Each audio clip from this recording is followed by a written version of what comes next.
نماز مومن کی معراج جب اس نماز پڑھنے ہوں تو دن میں 5 دفعہ اپنے خالق نال اپنے مالک نال گفتگو ہونی ہے، ملاقات ہونی، تو اپنی ضرورتاں، اپنی حاجتاں اور اپنے معاملات اپنے رب کے حضور پیش کر دینے ہو، اور اللہ تعالیٰ کی ذات خوش ہو کے ایسے بندے نے تمام امور اور معاملات کی اپنے ذمہ لے لی۔ لیکن جب انسان دنیا میں کمچ مشغول ہو گئے، نماز جیسی نعمت کی چھوڑ دینا ہے، غفلت برتنا ہے، اس عظیم موقع کی ضائع کر دینا ہے، تو پھر اللہ تعالیٰ کی شدید ناراضی ہے۔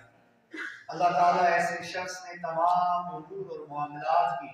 پھر دنیا اور دنیا کے اسباب میں سپرد کر دینا ہے کہ جس کی خاطر اور جس کی وجہ نہ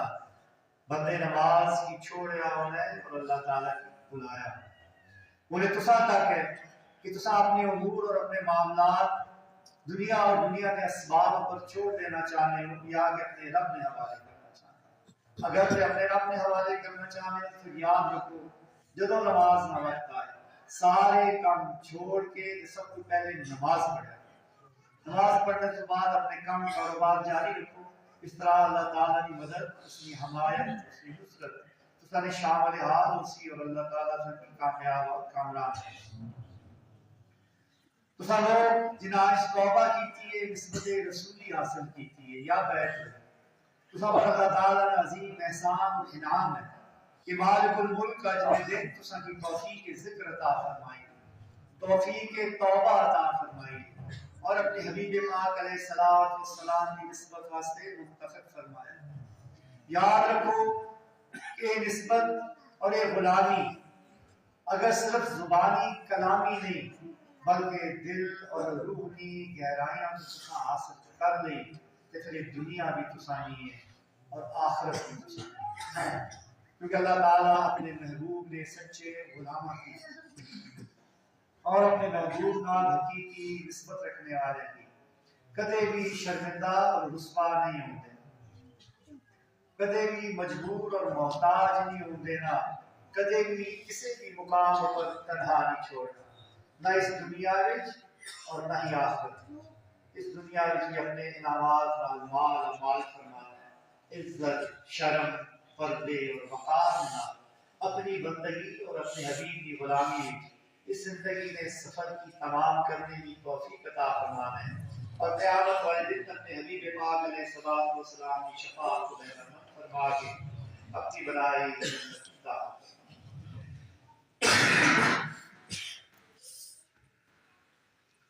آج غوث الامت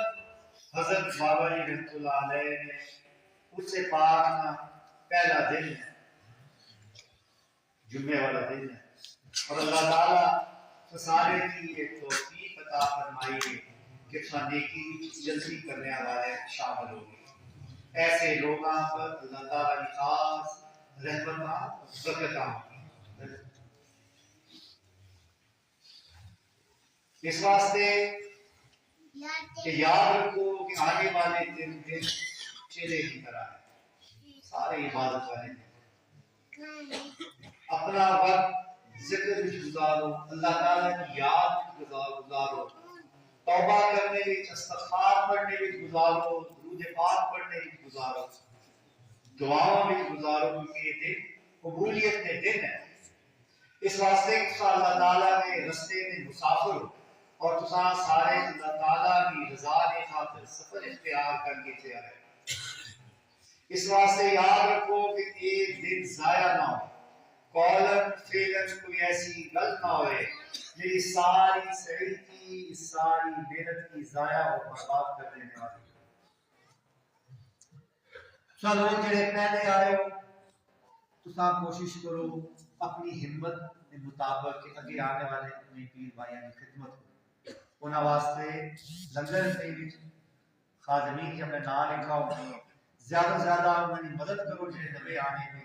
اور یاد رکھو اپنی سہولت کی تلاش کی بجائے جتنا ہو سکے دوسرے کی سہولت کی فکر کرو،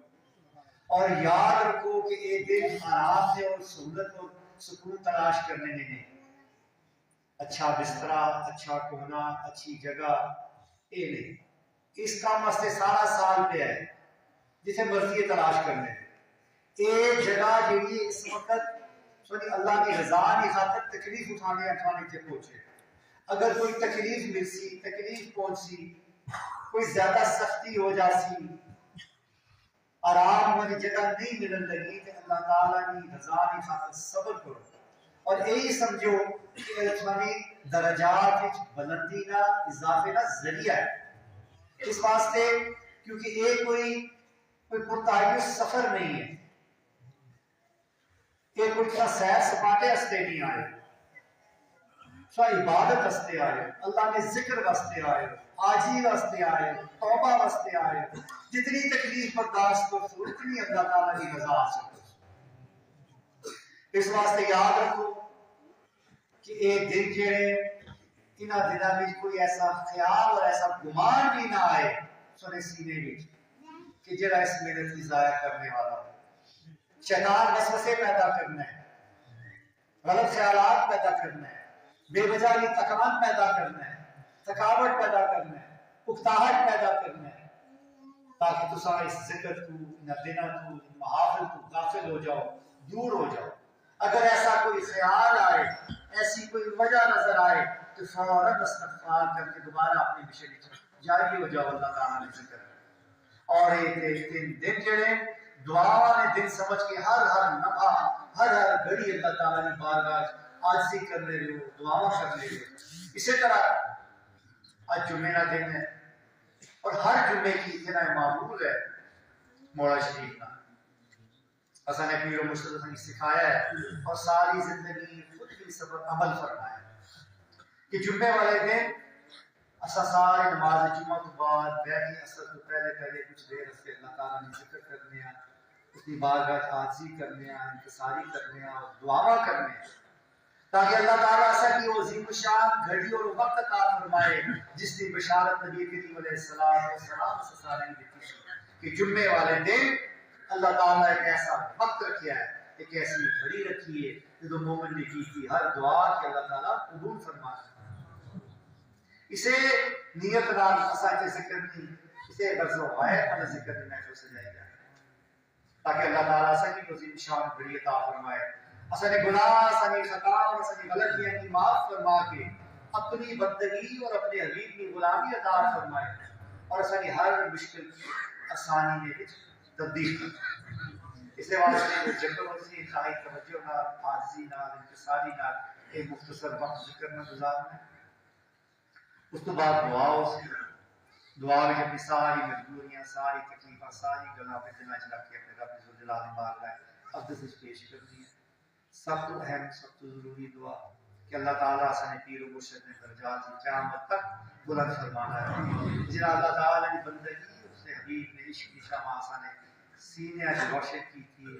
جنہاں یہ ساری بانکاں لائی ہیں, جنہاں اساں کے طریقے سکھائے ہیں, سلیقے سکھائے ہیں. اے ہمیشہ یاد رکھو, صرف اج بھی دعا نہیں, ہمیشہ ہر دعا نالے دعا بھی کرو کہ آنے والے دن اللہ تعالیٰ سارے کی توفیق دے کہ صحیح اس کی رضا کے مطابق یہ دن گزار سکتے. اور یہ یاد رکھو کسی شخص کی اجازت نہیں ہے جانے. کوئی میرے کو آگے نہ پوچھا کہ جناب اجازت ہے چاہیے, اتنی گل کرنے تو بعد ہی کوئی آنا آ کے مجھے اجازت ہے چاہیے, تو پھر اگر جانا ہی ہے اس کے بعد میں پوچھنے کی لوڑ ہے تو جاؤ. اس وجہ نہ کہ آنے والے دن جی تکلیف وہ سی ہر ایک تکلیف ہونی, تکلیف برداشت کر سو. اس کے واسطے اللہ تعالیٰ اپنی رحمتہ اور برکتانہ سے حقدار بنا سارے ذکر کو. بسم اللہ الرحمن الرحیم.